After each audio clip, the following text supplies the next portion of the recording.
अक्टूबर 2005 बिहार विधानसभा का चुनाव होना था। नीतीश पिछले 2 चुनाव से बहुमत नहीं पा रहे थे।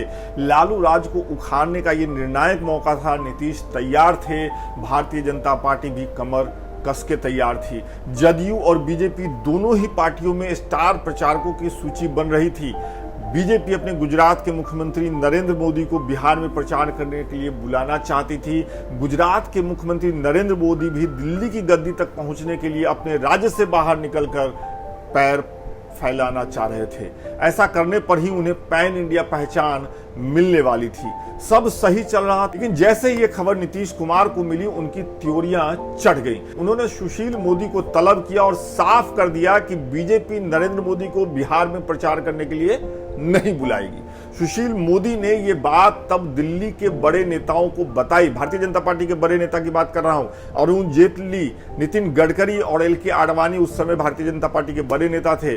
उन्होंने फैसला किया कि उस चुनाव में, बिहार के चुनाव में भारतीय जनता पार्टी का कोई भी मुख्यमंत्री राज्य में प्रचार करने नहीं जाएगा। इस फैसले की वजह से नरेंद्र मोदी अपने आप राज्य में प्रचार करने नहीं गए, रुक गए। चुनाव हुए, नीतीश की पार्टी जनता दल यू सबसे बड़ी पार्टी बनी। दूसरे नंबर पर भारतीय जनता पार्टी रही। बिहार में नीतीश युग का आरंभ हुआ, लेकिन इसी आरंभ के साथ एक बड़े राजनीतिक झगड़े की नींव भी पड़ गई। इस झगड़े के 2 मुख्य किरदार बने, बिहार के मुख्यमंत्री नीतीश कुमार और तब गुजरात के मुख्यमंत्री नरेंद्र मोदी। बिहार में नीतीश कुमार मुख्यमंत्री बने उसके करीब 4 साल बाद, यानी वर्ष 2009 में लोकसभा के चुनाव होने थे। लाल कृष्ण आडवाणी एनडीए की तरफ से प्रधानमंत्री पद के दावेदार थे, उम्मीदवार बनाए गए। L.K. Advani as its prime ministerial candidate. 80-year-old Advani has rarely concealed his ambition for the country's top job. In fact, he came close to this when Vajpayee made him deputy prime minister in 2002. This announcement comes just a day before Gujarat, from where Advani has been selected to the Lok Sabha 4 times. चुनाव से ठीक पहले NDA की एकजुटता दिखाने के लिए पंजाब के लुधियाना में एक बड़ी भव्य रैली आयोजित हुई। इस रैली में गुजरात के मुख्यमंत्री नरेंद्र मोदी जाहिर तौर पे आ रहे थे। असल सवाल नीतीश कुमार को लेकर है। बिहार के मुख्यमंत्री नीतीश कुमार गुजरात के मुख्यमंत्री नरेंद्र मोदी के साथ एक मंच पर आएंगे कि नहीं। नीतीश कुमार को भी न्योता था, लेकिन नीतीश कुमार नरेंद्र मोदी के साथ मंच साझा करने से बच रहे थे। इसलिए उन्होंने अपने तत्कालीन राष्ट्रीय अध्यक्ष शरद यादव को वहां भेजना चाहा। लेकिन जब नीतीश कुमार से यह बताया गया कि आडवाणी ऐसा चाह रहे हैं, तो वो वहां जाने से नहीं रुक सके। बड़ा मंच था, नीतीश मंच के एक कोने में बैठे थे, सामने लाखों की भीड़ थी, सैकड़ों टीवी के कैमरे लगे थे। मंच के दूसरी तरफ नरेंद्र मोदी थे। नरेंद्र मोदी एकाएक तेज कदमों से बढ़ते हुए नीतीश कुमार की तरफ आए और जब तक नीतीश कुमार कुछ समझ पाते, उनका हाथ उठाकर हवा में लहरा दिया। जनता तालियां पीटने लगी। मीडिया के कैमरे इस घटना को दर्ज करने लगे। सामने मौजूद पत्रकार इस तस्वीर में कल के लिए अखबार की हेडलाइन तलाशने लगे। कुछ ही सेकंड की इस घटना से नीतीश तमतमा गए, उल्टे पांव बिहार लौटे। अगले दिन हर अखबार के पहले पन्ने पर यह तस्वीर थी। मुख्यमंत्री आवास में नीतीश अखबार देख रहे थे और गुस्से से कांप रहे थे। उन्हें लगा उनके साथ छल हुआ। उन्हें कैमरे के सामने दिखाने के लिए ही मंच पर बुलाया गया था, लेकिन तब नीतीश ने अपने गुस्से को काबू में रखा। लोकसभा चुनाव से ठीक पहले एनडीए में रहते हुए उन्होंने केवल इतना बयान दे दिया कि जो पार्टी बिहार को विशेष राज्य का दर्जा दिलाएगी, चुनाव के बाद वो उसका समर्थन कर सकते हैं। और तब भी भारतीय जनता पार्टी इस बयान से लाइन पर आ गई थी। पार्टी के बड़े नेताओं ने संकेत को समझ लिया था, लेकिन जब नतीजे आए तो केंद्र में यूपीए सरकार सहज वापसी कर गई। नीतीश के समर्थन की किसी को जरूरत ही नहीं पड़ी, लिहाजा बात आई गई हो गई। लेकिन नीतीश ने बदला लेने का मूड अभी छोड़ा नहीं था और यह मौका उन्हें मिला जून 2010 को। उस साल बीजेपी के राष्ट्रीय कार्यकारिणी की बैठक पटना में हुई। देश भर से भारतीय जनता पार्टी के बड़े नेता पटना आए। गुजरात के मुख्यमंत्री की हैसियत से नरेंद्र मोदी भी आए। उनके स्वागत के लिए समूचे पटना में बड़े और छोटे पोस्टर लगे थे।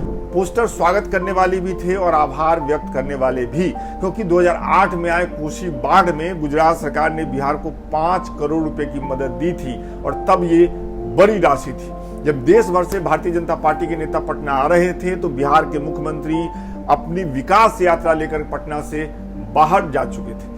पत्रकार शंकरसन ठाकुर के मुताबिक नीतीश के डिप्टी सुशील मोदी ने कहा कि बिहार आ रहे बीजेपी नेताओं को नीतीश कुमार डिनर कराएं। सुशील मोदी ने डिनर के लिए एक होटल का सुझाव दिया था, लेकिन नीतीश कुमार ने यह कहा कि नेताओं के लिए, भारतीय जनता पार्टी के नेताओं के लिए जो डिनर होगा वो मुख्यमंत्री आवास पर होगा, ऐसा शंकरसन ठाकुर बता रहे हैं। लेकिन इसी घटना के बारे में पत्रकार संतोष सिंह लिखते हैं कि सुशील मोदी ने ही नीतीश कुमार को मुख्यमंत्री आवास पर डिनर होस्ट करने का अनुरोध किया था, जिसे नीतीश ने अनमने ढंग से माना था। खैर, डिनर की तैयारियां सीएम आवास पर शुरू हुई, निमंत्रण पत्र भी छप गए, लेकिन इस सब के बीच ही एक बड़ी घटना हो गई। हुआ ये कि जिस दिन नरेंद्र मोदी पटना आकर बीजेपी के राष्ट्रीय कार्यकारिणी में भाग लेने वाले थे, उसी दिन सुबह पटना से प्रकाशित सभी अखबारों के पहले पन्ने पर नीतीश कुमार और नरेंद्र मोदी की लुधियाना रैली वाली तस्वीर, जिसमें दोनों नेता हाथ पकड़े हुए हैं, छपी। वो एक ऐड था, उसमें लिखा गया कि कोसी बाढ़ में 5 करोड़ रुपए की मदद करने के लिए नरेंद्र मोदी का शुक्रिया। अखबार में इस ऐड को बीजेपी ने नहीं छपाया था, कम से कम नाम उनका नहीं था, किसी बिहार मित्र नाम के संगठन की तरफ से ये ऐड छपाया गया था। सुबह जब चाय के साथ अखबार मुख्यमंत्री नीतीश कुमार देख रहे थे तो उनके हाथ में जो चाय की प्याली थी वो संभालना उनके लिए मुश्किल हो गया। वो जबरदस्त तरीके से बिदक गए, बुरी तरीके से बिदक गए थे। लुधियाना वाली घटना के बाद ये दूसरा मौका था जब उन्हें लगा कि नरेंद्र मोदी उनके साथ छल कर रहे हैं, कुछ तो कर रहे हैं। नरेंद्र मोदी ने अब की नीतीश पर अखबारों में ऐड के जरिए जो प्रहार किया था वो बहुत करारा रहा। नीतीश अब की चुप नहीं रह सके। उन्होंने सीएम हाउस के कर्मचारियों को बुलाया और कहा कि रात में कोई डिनर नहीं है, लॉन में चल रही सभी तैयारियों को तुरंत रोक दिया जाए। कर्मचारी ने साहब के आदेश का पालन करना शुरू किया, चूल्हे बंद करवा दिए गए, सामियाना जो लगा था आधा ही छोड़ दिया गया, सीएम हाउस का सुंदर लॉन उजाड़ सा लगने लगा। और घर के अंदर नीतीश कुमार ने फोन पर यही सूचना सरकार में अपने डिप्टी और राज्य में भारतीय जनता पार्टी के तत्कालीन बड़े नेता सुशील मोदी को दिलवाई। ये खबर जंगल में आग की तरह फैल गई। नीतीश बहुत गुस्से में थे। डिनर कैंसिल होने के कुछ ही देर बाद उनके मित्र नरेंद्र कुमार सिंह उनसे मिलने सीएम हाउस पहुंचे थे। तब नीतीश ने कहा था, मुझे 2 मिनट नहीं लगेंगे इस्तीफा देने में। बकौल नरेंद्र सिंह उन्होंने नीतीश को शांत करवाया, कहा कि ये सब मत सोचिए क्योंकि आगे राज्य का चुनाव है और बीजेपी के साथ ये चुनाव लड़ना है। डिनर कैंसिल होने से बिहार में सुशील मोदी, दिल्ली में अरुण जेटली, नितिन गडकरी और लाल कृष्ण आडवाणी जाहिर तौर पे दुखी थे।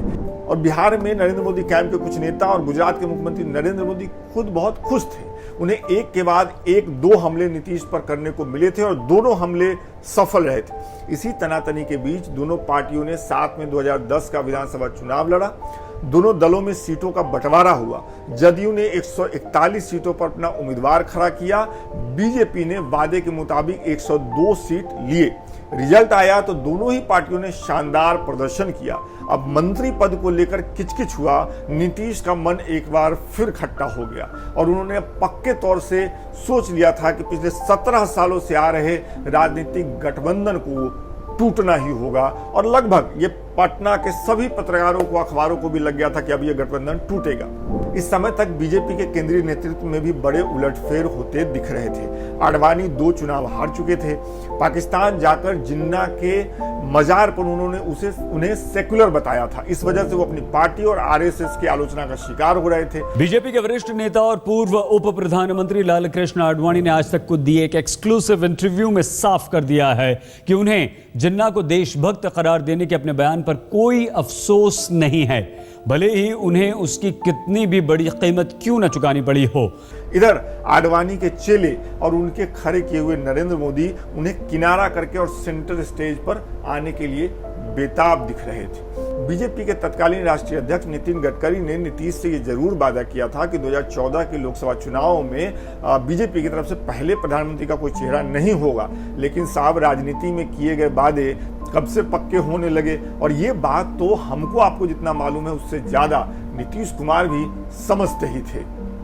नीतीश को साफ दिख रहा था कि नरेंद्र मोदी बहुत तेजी से आगे बढ़ रहे हैं। पहले गोवा और फिर दिल्ली में जब नरेंद्र मोदी बीजेपी कार्यकर्ताओं के सामने आए तो कई मिनटों तक तालियां बजती रही। ये जो वीडियो आप देख रहे हैं वो तालकटोरा स्टेडियम के है। तब नरेंद्र मोदी को प्रधानमंत्री पद का उम्मीदवार बनाया गया था।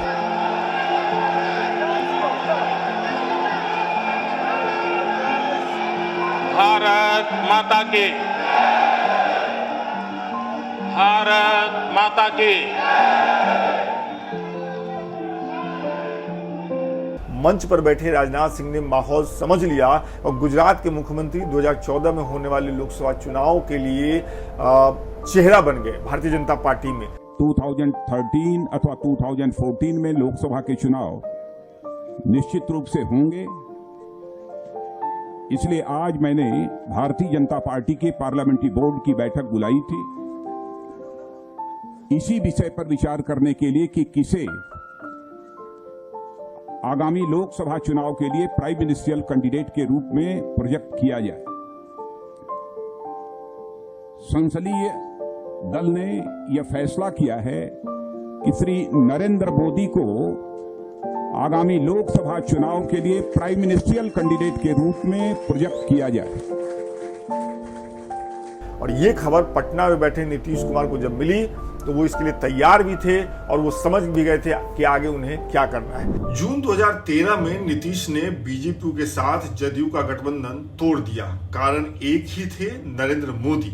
ये पहला मौका था जब नीतीश ने पाला बदला था। इस तारीख के बाद तो वो कई बार दो पार्टियों के बीच झूलते रहे और इसी वजह से उन्हें आजकल कहना पड़ा। आज हम लोगों को बड़ी खुशी की बात है, आप पहले आए थे, इधर हम गायब हो गए थे, तभी हम फिर आपके साथ हैं। हम आपको आश्वस्त करते हैं कि अब इधर उधर होने वाले नहीं हैं, हम रहेंगे आप ही के साथ। इसलिए जरा तेजी से यहाँ वाला काम सब हो जाए। अब आप सब तो जानते ही हैं कि हम लोगों को तो एक ही साथ ना है भाई, 5 से। अगर आपको किस्सा सही लगा हो, अगर आपको मजा आया हो, क्योंकि बात ज्यादा पुरानी नहीं है तो आपको बहुत कुछ याद भी आया होगा। कहने का मतलब है कि अगर आपको वीडियो सही लगा तो शेयर कीजिए, इस चैनल को जल्दी से 50,000 बनाने में मदद करिए ताकि मैं और अच्छे किस्से आपके लिए बना सकूं। बहुत बहुत शुक्रिया।